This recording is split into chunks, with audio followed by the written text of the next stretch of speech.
La acción humana, Tratado de Economía, por Ludwig von Mises. 140, cuarta parte. La cataláctica o la teoría del mercado.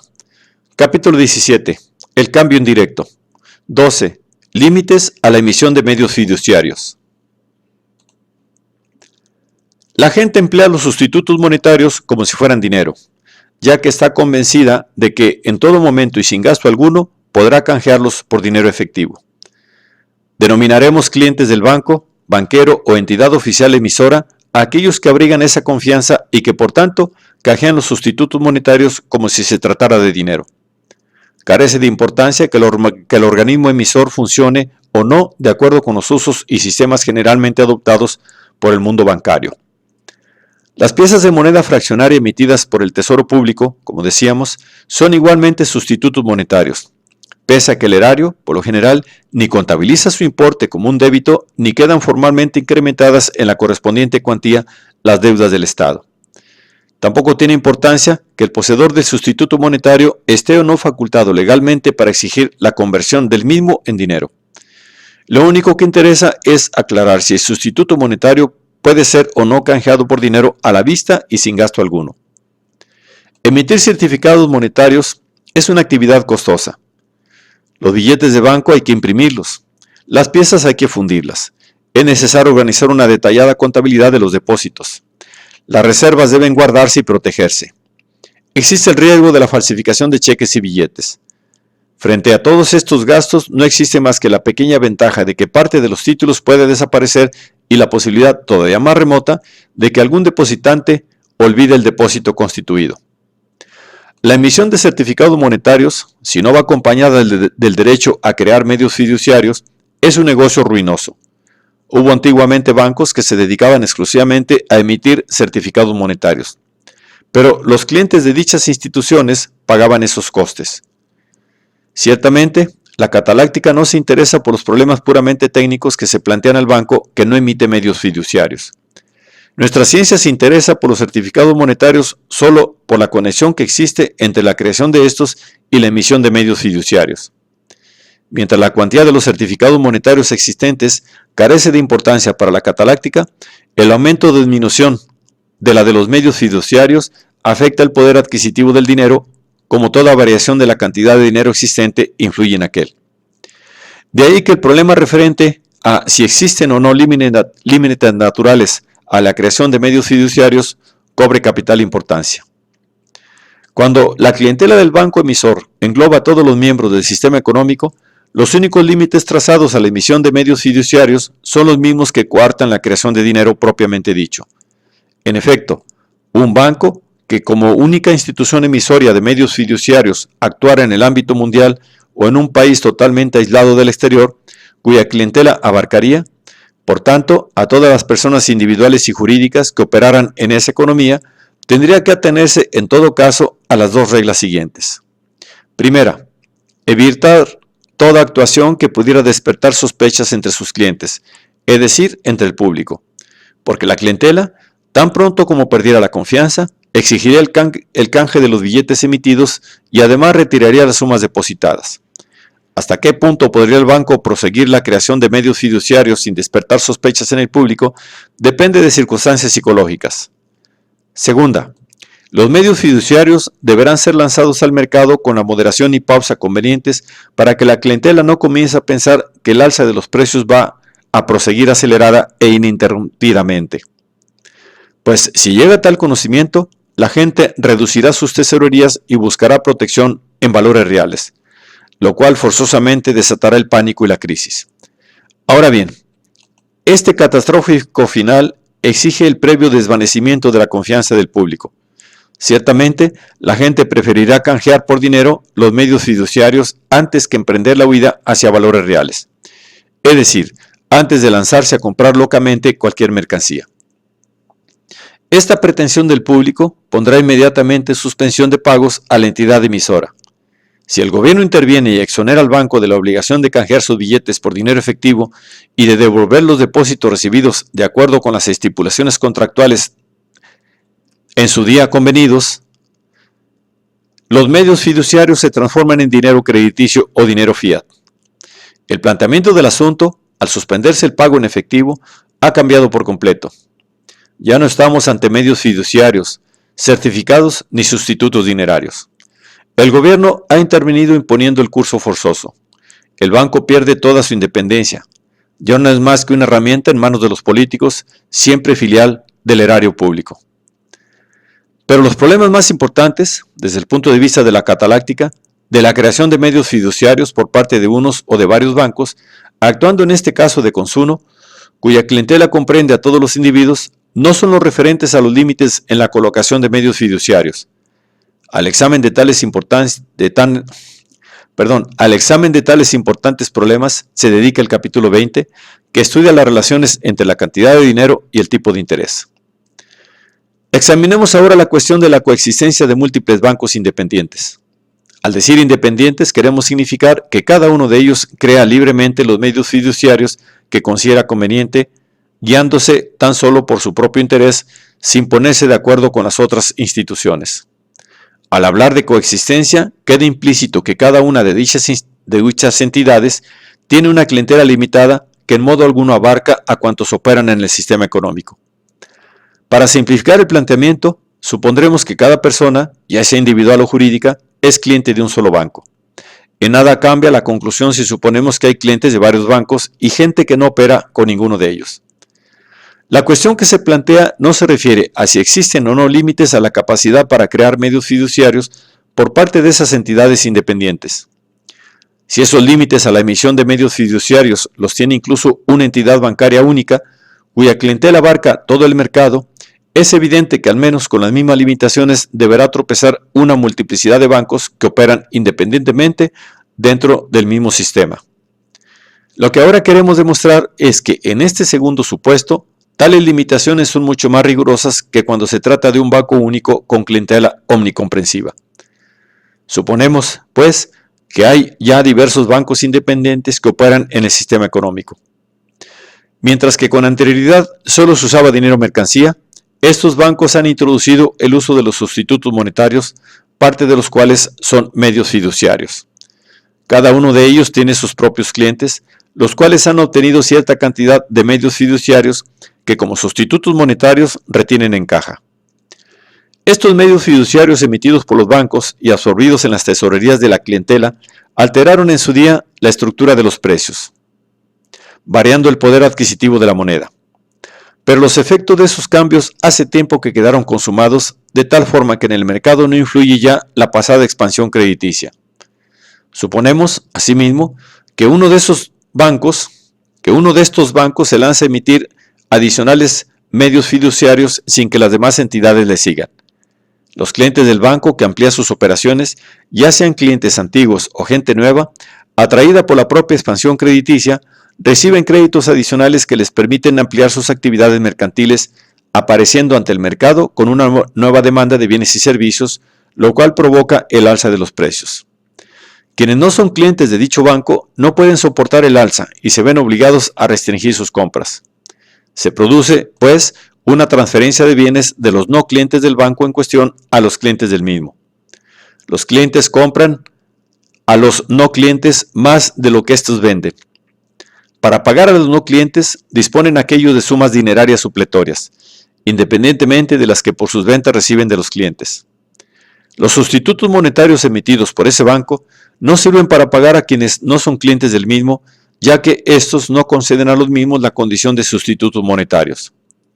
Para pagar a los no clientes, los clientes han de proceder primero a canjear por dinero los sustitutos monetarios emitidos por su banco. La institución se ve constreñida a pagar sus billetes, con lo cual deberá entregar parte de los depósitos recibidos. Sus reservas, suponiendo que los sustitutos monetarios solo en parte son fiduciarios, disminuyen. Se aproxima el momento en que el banco, agotadas sus reservas dinerarias, no podrá ya redimir los sustitutos monetarios emitidos. Si quiere evitar la suspensión de pagos, deberá volver rápidamente a una política que le permite incrementar sus reservas dinerarias. Deberá renunciar a toda operación expansionista. La escuela monetaria describió brillantemente la reacción del mercado ante la expansión crediticia cuando la practicaba un banco de limitada clientela. Concentraban tales teóricos su atención en el supuesto de que el Banco Central solo, o él, y todos los demás bancos de un determinado país se lance a la expansión crediticia mientras la institución de crédito de las restantes naciones no practican tal política. Nosotros, en cambio, hemos abordado un caso más general, suponiendo que coexisten diversos bancos con clientela distinta cada uno, en el que incluso queda comprendida la posible existencia de un solo banco con limitada clientela en un sistema en el que el resto de la gente no opera con ningún banco y no considera ningún crédito como sustituto monetario. En nada varía el planteamiento si se supone que los clientes de cada banco habitan, separados de la clientela de los demás bancos, en específicas zonas o lugares, o que por el contrario, todos viven entremezclados en distritos comunes. Se trata de meros detalles circunstanciales que para nada afectan a los problemas catalácticos en cuestión. Ningún banco puede jamás emitir sustitutos monetarios por cuantía superior a la cifra que sus clientes estén dispuestos a retener en caja. Y ningún cliente puede, por su parte, retener sustitutos monetarios que representen en su tesorería proporción superior al porcentaje que en el total balance comercial del interesado supongan sus operaciones con otros clientes del propio banco. Para disfrutar de un mayor desahogo, nunca alcanzará ese tope máximo de sustitutos monetarios. Queda así limitada la creación de medios fiduciarios. Las cosas no cambiarían ni aún imaginando que todo el mundo aceptara en sus operaciones mercantiles billetes de banco emitidos por cualquier entidad y cheques librados contra todo banquero. Porque cada uno entregará seguidamente a su banquero no solo los cheques, sino también los billetes emitidos por aquellos bancos de los cuales el interesado no es cliente. El banquero en cuestión regularizará inmediatamente sus cuentas con la entidad afectada. El proceso antes descrito vuelve así a ponerse en marcha. Muchas necedades se han escrito sobre la torpe predilección del público por los billetes que emiten banqueros sin escrúpulos. La verdad es que, salvo un restringido número de hombres de negocios que distinguían perfectamente los bancos buenos de los malos, el resto de la gente desconfió siempre del billete. Fue el especial trato de favor que las autoridades concedieron a determinados bancos privilegiados lo que paulatinamente hizo desaparecer la desconfianza. El argumento tantas veces esgrimido, según el cual los billetes de banco de escasa cuantía van a parar a gentes pobres e ignorantes, incapaces de distinguir entre los billetes buenos y los malos, no puede sostenerse seriamente. Cuanto más pobre y más desconocedor de la práctica bancaria sea el individuo que recibe el billete, con tanta mayor rapidez se deshará del mismo y el título volverá, por vía del comercio, al por mayor o detallista, al banco emisor o llegará a manos de gente conocedora de la realidad bancaria. Es muy fácil para un banco incrementar el número de personas dispuestas a aceptar los créditos que el mismo en cualquier expansión otorgue mediante la creación de cierta cantidad de sustitutos monetarios. Lo difícil para cualquier institución de crédito es ampliar su clientela, es decir, el número de personas dispuestas a considerar sus títulos como sustitutos monetarios y a conservarlos como tales en caja. Ampliar el número de esos clientes es un proceso largo y penoso, como lo es conquistar buen nombre comercial en cualquier esfera. Un banco, en cambio, puede perder la clientela con la mayor celeridad. Si pretende prosperar, jamás debe permitir duda alguna acerca de su capacidad y buena disposición para cumplir religiosamente las obligaciones que contraiga. Por ello, deberá siempre disponer de reservas bastantes para redimir los billetes que le sean presentados por cualquier tenedor. Por consiguiente, ningún banco puede dedicarse a emitir tan solo medios fiduciarios. Debe contar siempre con ciertas reservas en garantía de los sustitutos monetarios emitidos, combinando la emisión de medios fiduciarios con la creación de certificados dinerarios. Fue un grave error creer que la emisión de las reservas era pagar los billetes presentados al cobro por haber perdido sus tenedores fe en la institución. La confianza en el banco y en los sustitutos monetarios por él emitidos debe ser siempre total. O los clientes, todos tienen fe en el banquero o nadie se fía de él. Si alguien comienza a desconfiar, el resto rápidamente le imita. Ningún banco que se dedica a emitir medios fiduciarios y a conceder crédito circulatorio puede cumplir los compromisos contraídos con motivo de la creación de los sustitutos monetarios si todos sus clientes pierden la confianza y exigen el pago de los billetes que poseen y la devolución de sus depósitos. He ahí el peligro, el inconveniente típico del negocio de emitir medios fiduciarios y arbitrar crédito circulatorio. Ese riesgo no puede soslayarse mediante política alguna de reservas, ni imponiendo limitaciones legales a la banca. Las reservas, en el mejor de los casos, sirven solo para permitir al banco retirar del mercado cualquier excedente de medios fiduciarios que haya creado. Si la institución ha emitido más billetes de los que sus clientes emplean al comerciar con otros clientes del propio banco, el exceso forzosamente deberá ser redimido. Las previsiones legales que obligan a los bancos a mantener reservas proporcionales a sus cuentas deudoras y a la cantidad de billetes emitidos tienen eficacia en el sentido de limitar la capacidad de la banca para crear medios fiduciarios y crédito circulatorio, pero son inútiles si lo que pretenden es garantizar el pago de los billetes emitidos y la devolución de las sumas depositadas el día en que el público pierda confianza en la institución. La escuela bancaria se equivocó totalmente al abordar esas cuestiones. En particular, al suponer que las propias necesidades mercantiles imponen una rígida limitación a la cantidad de billetes convertibles que la banca puede emitir. No advertía que la demanda de crédito solo depende de hasta dónde el banco esté dispuesto a llegar. Si la entidad se despreocupa de su propia liquidez, fuertemente puede ampliar la concesión de crédito circulatorio rebajando el interés por debajo del nivel del mercado.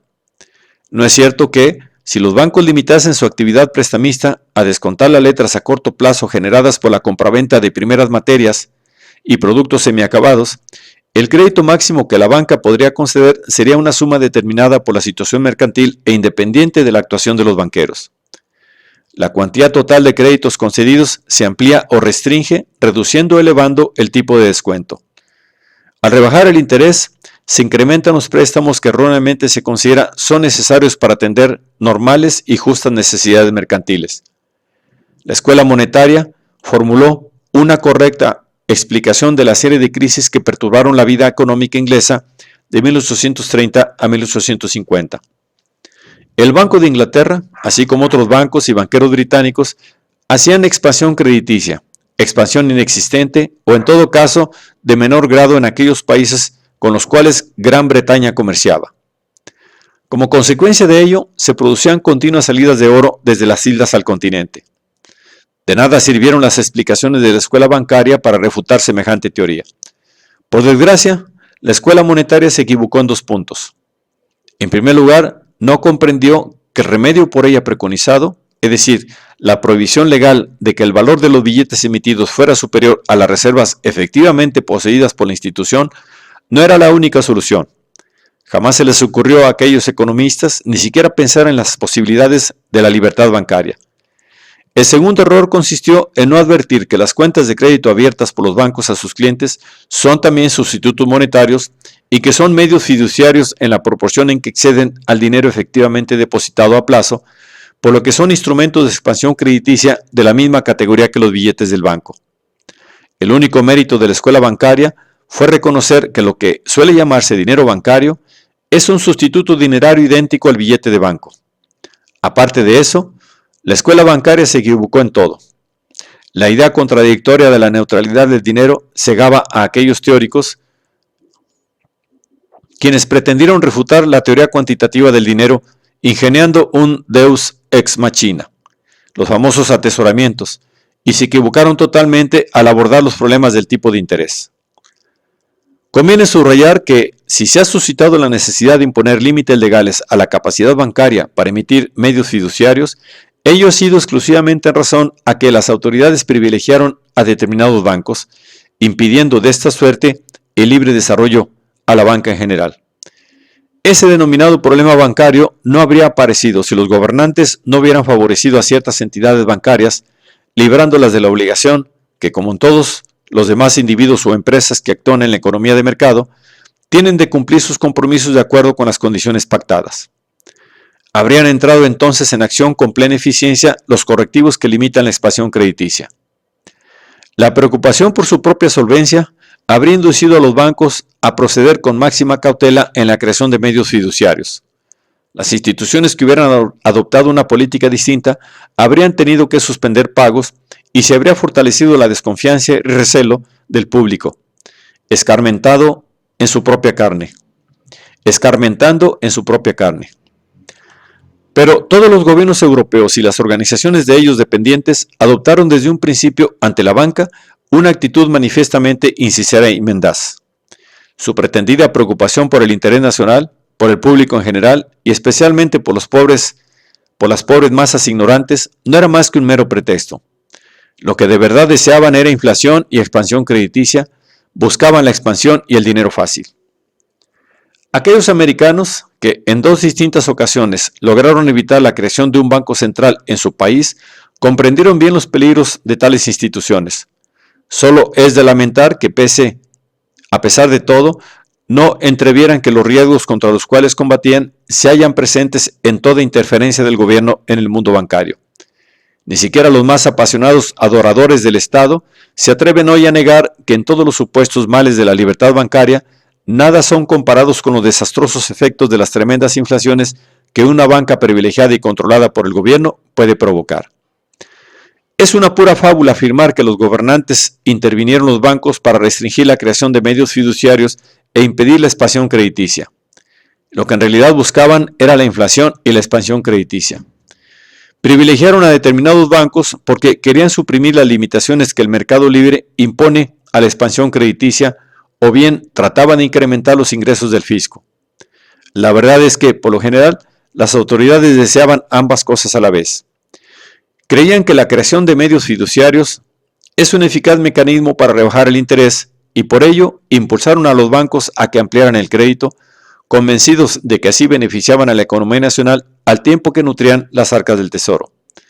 Solo más tarde, cuando los indeseados pero inevitables efectos de la expansión crediticia hicieron su aparición, se dictaron leyes tendentes a restringir la emisión de papel moneda y a veces también la apertura de créditos, si esos billetes o cuentas no tenían pleno respaldo dinerario.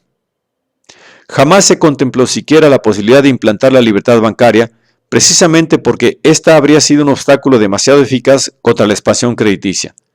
Y es que los gobernantes, los autores y el público en general creían que el mundo mercantil tiene derecho a un crédito circulatorio pretendidamente necesario o normal, pero que es impensable bajo la égida de la libertad bancaria. Para muchos gobernantes, los medios fiduciarios solo tenían un interés fiscal. Entendían que la función genuina de la banca consistía en prestar dinero al tesoro. Tales sustitutos monetarios no eran más que meros precedentes del papel moneda que luego emitiría el gobierno. El billete de banco convertible solo servía para preparar el camino al papel moneda no convertible. Con el progreso de la estatolatría y la política intervencionista, estas ideas se han impuesto por doquier y ya nadie las cuestiona. Ningún gobierno está dispuesto a implantar la libertad bancaria, porque ello supondría renunciar a lo que el gobernante considera interesante fuente de ingresos fiscal. Lo que actualmente se entiende por preparación financiera de la guerra no es otra cosa que la habilidad para encontrar fórmulas que permitan al gobierno disponer de todo el dinero que necesite para sus aventuras bélicas a través de bancos privilegiados y debidamente controlados. Este tácito pero radical inflacionismo es una nota típica de la ideología económica de nuestra época. Incluso en la época en que el liberalismo gozó de mayor prestigio, cuando las autoridades preferían buscar la paz y el bienestar de la gente antes que fomentar la guerra, la muerte, la destrucción y la miseria, la opinión pública no era objetiva ante los problemas referentes a la banca. Fuera del área anglosajona, la gente estaba convencida de que el buen gobernante debía propugnar la reducción del tipo de interés y que la expansión crediticia es un instrumento idóneo para la consecución de tal objetivo. Gran Bretaña no cayó en tales errores cuando en 1844 reformó su legislación bancaria. Sin embargo, las dos equivocaciones de la escuela monetaria a que antes nos referimos viciaron esas célebres disposiciones inglesas. Por un lado, se mantuvo la intervención gubernamental en la banca y por otro, se limitó únicamente a la emisión de billetes que no estuvieran integralmente respaldados. Así pues, ya no era posible crear medios fiduciarios mediante la emisión de billetes, si bien podían prosperar a través de las cuentas de crédito.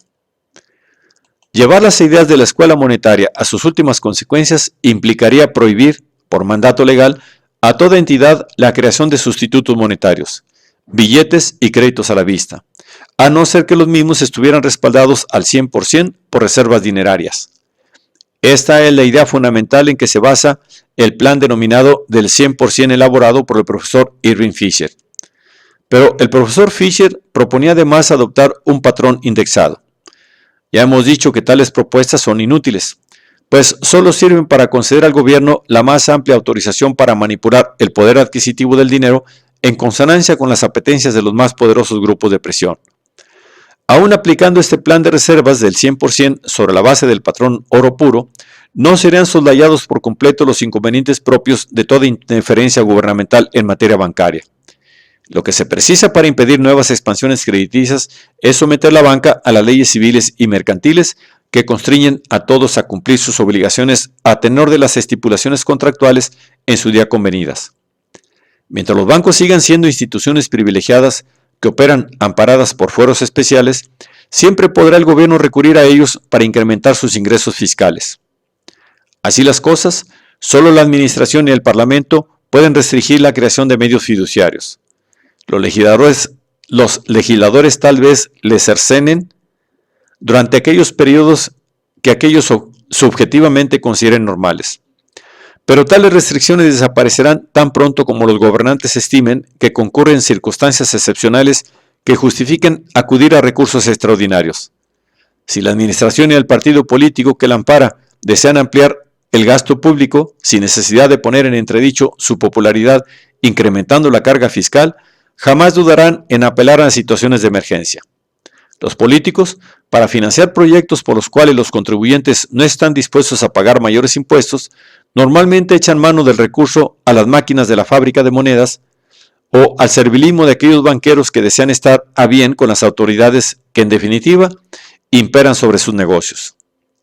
Solo la banca libre puede soslayar los peligros inherentes a la expansión crediticia. Desde luego, la libertad bancaria no impediría una expansión crediticia lenta y de corto alcance practicada por bancos extremadamente cautelosos que habrían de tener siempre informado al público acerca de su situación financiera. Pero bajo un régimen de banca libre, jamás la expansión crediticia, con todas sus inevitables consecuencias, habría adquirido esa condición de fenómeno regular. Se siente la tentación de decir normal, que en nuestro sistema económico ha cobrado. Solo la libertad bancaria puede evitar, en la economía de mercado, las crisis y las depresiones.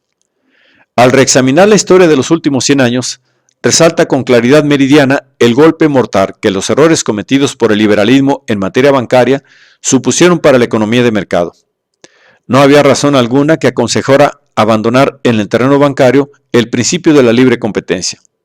Los políticos liberales, en su mayor parte, no quisieron enfrentarse con la hostilidad que la gente siente contra el préstamo dinerario y el cobro de intereses. No comprendieron que el interés es un fenómeno de mercado que ni el gobierno ni nadie puede ad libitum manipular. Cayeron en la supersticiosa creencia de que la reducción del tipo de interés es beneficiosa para todos y que la expansión crediticia es un medio adecuado para abaratar el dinero. Nada perjudicó más la causa del liberalismo que la regular repetición de febriles booms seguidos de largos periodos de estancamiento y crisis. La gente llegó a convencerse de que tales fenómenos son consustanciales a la economía de mercado. Ignoraban que tan lamentados resultados eran, en cambio, la obligada secuela de la política orientada a rebajar el interés mediante la expansión crediticia. No se quería abandonar la errónea idea subyacente y se prefirió combatir esos indeseados efectos, reforzando cada vez más la interferencia gubernamental.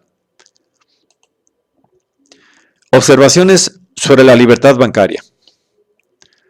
Según la escuela bancaria, no se puede crear dinero en exceso si los bancos se limitaran a conceder crédito a corto plazo, porque cuando el prestatario amortiza el préstamo, los billetes retornan a la institución y así desaparecen del mercado.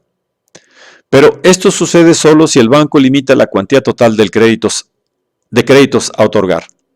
Aún en tal caso, no se evitarían los efectos de la anterior expansión crediticia, simplemente se añadirían los efectos de una posterior contracción del crédito. En la práctica, el banco reemplaza las letras vencidas y pagadas con nuevas cambiales que descuenta. Los medios de pago retirados de la circulación por la amortización del primitivo crédito se sustituyen por otros posteriormente creados. En cambio, en un sistema de libertad bancaria, queda efectivamente restringida la expansión crediticia, pues entonces las cosas se producen de otro modo. No nos referimos al proceso que se expresa en el llamado principio de Fullerton. Los límites en cuestión aparecen porque la expansión crediticia, por sí misma, no amplía la clientela del banco que la practica, es decir, no incrementa el número de personas que admiten como sustitutos monetarios los documentos de propio cargo emitidos por la entidad. Pues, al acrecentar la cuantía de los medios fiduciarios, el banco engrosa las sumas que sus clientes pagan a terceros, ampliando al mismo tiempo las exigencias de quienes reclaman el pago en dinero de los sustitutos monetarios. Por consiguiente, la entidad se ve obligada a reprimir su actividad ampliatoria.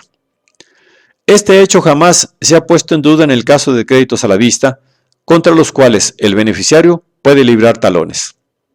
Cualquier banco que ampliara esta suerte de concesión de créditos se encontraría muy pronto en difícil posición ante las demás entidades bancarias con motivo de sus operaciones compensatorias. Pese a ello, se ha sostenido a veces que es distinto el planteamiento tratándose de billetes de banco.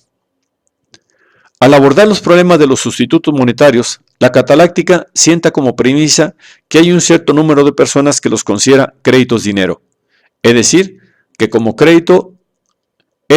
como dinero los utilizan en sus transacciones mercantiles y los conservan en caja. Todo lo que la Cataláctica afirma en relación con los sustitutos monetarios presupone esta situación. Pero sería absurdo suponer que cualquier billete emitido por cualquier banco sea efectivamente un sustituto monetario.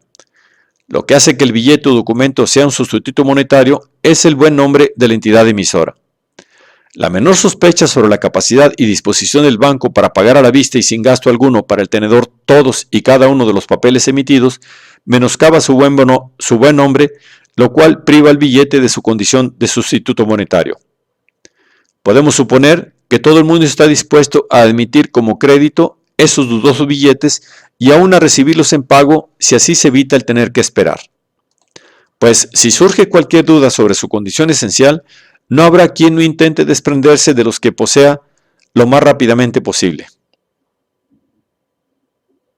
La gente solo quiere retener en caja dinero y los sustitutos monetarios que estime plenamente garantizados y se desprende de cualquier documento de dudosa solvencia. Comenzarán estos a cotizarse en el mercado por debajo de su valor nominal, lo cual hará que rápidamente regresen al banco emisor, que es el único obligado a canjearlos a la par. Aclara aún más el problema de la consideración de la situación bancaria en la Europa continental. En estos países, los bancos privados podían conceder sin limitación alguna créditos contra los cuales el prestatario podía librar talones. Tales instituciones, por tanto, estaban facultadas para otorgar crédito circulatorio y mediante el mismo incrementar la cuantía de los créditos concedidos como hacía la banca anglosajona. El público europeo, sin embargo, no reconocía a esos talones la condición de sustitutos monetarios. Por lo general, todo aquel que recibía un talón acudía inmediatamente al banco y cobraba su importe, retirando la suma en dinero. Por este motivo, a los bancos comerciales les resultaba imposible, salvo en cantidad mínima, otorgar préstamos simplemente acreditando la cuenta del cliente. Tan pronto como éste entregaba un talón, se producía la retirada de fondos del banco interesado. Solo las grandes empresas admitían entre sí esos cheques como sustitutos monetarios. Aun cuando en estos países los bancos centrales tampoco estaban, por lo general, sometidos a traba alguna que les impidiera incrementar la concesión de créditos, les resultaba imposible practicar por ese cauce una seria ampliación crediticia, dado el reducido número de clientes que utilizaban ese dinero bancario.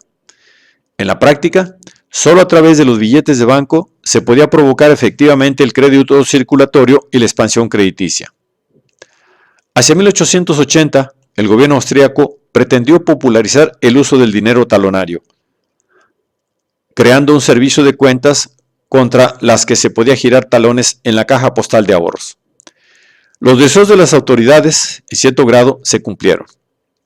Una clientela más numerosa que la que operaba con los talones del Banco Central consideraba sustitutos monetarios los documentos de cargo contra las cuentas del mencionado servicio. El sistema pervivió en los nuevos estados que surgieron cuando en 1918 cayó el imperio de los Habsburgo. Otras naciones europeas, como Alemania, por ejemplo, también adoptaron el plan.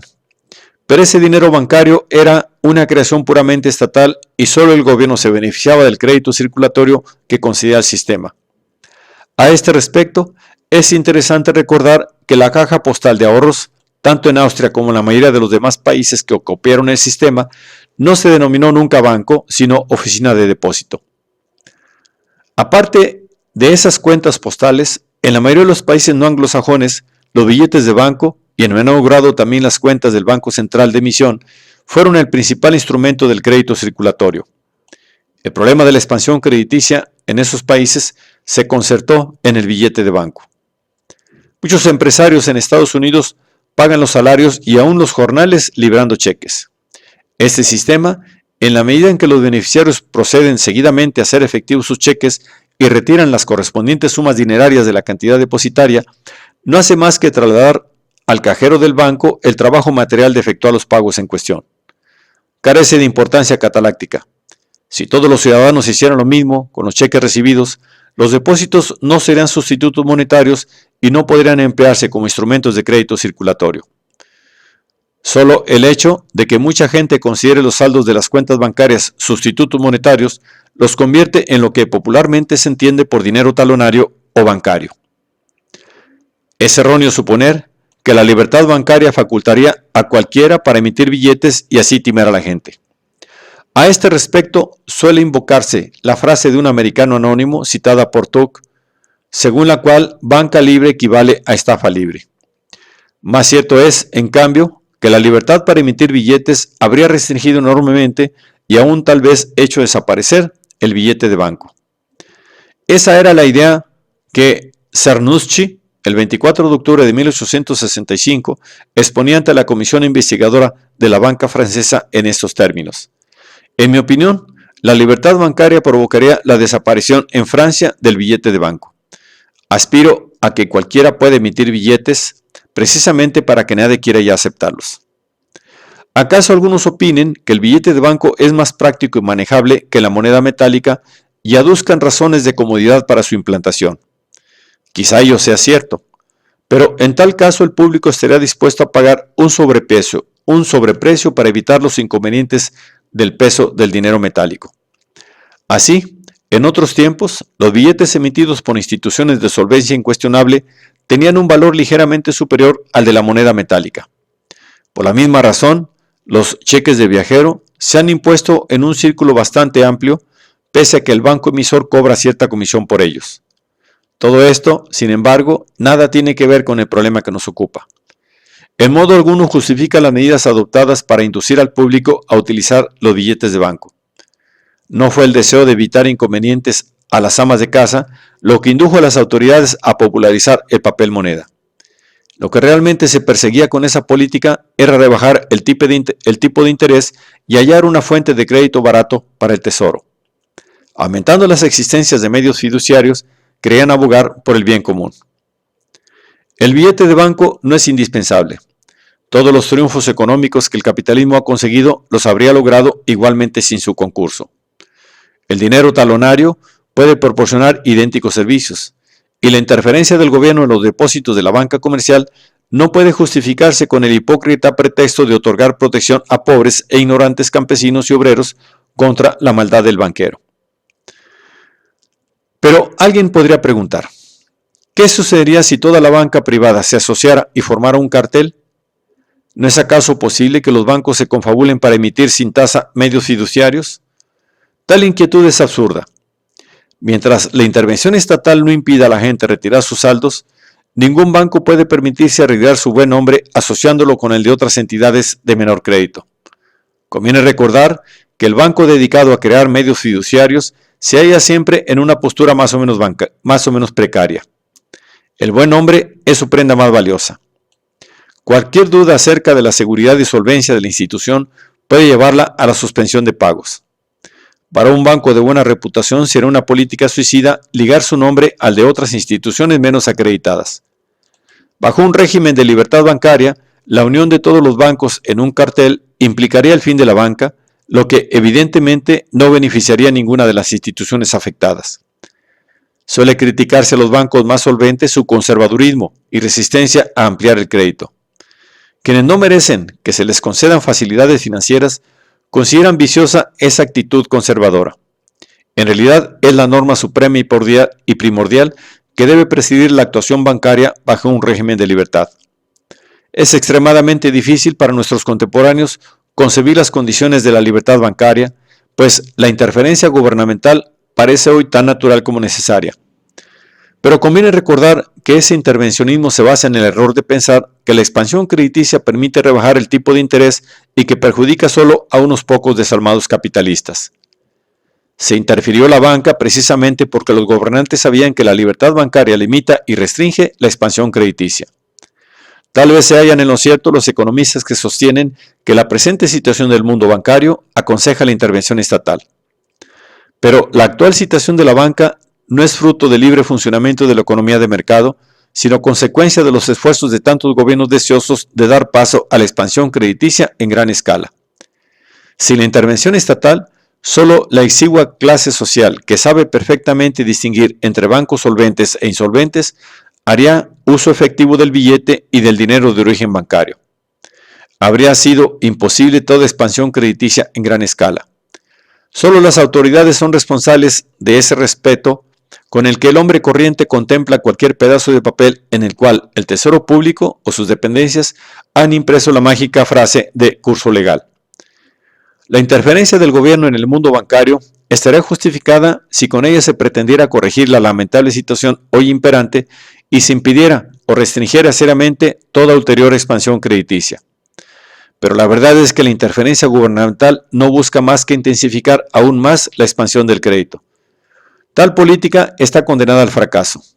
Más pronto o más tarde provocará una catástrofe.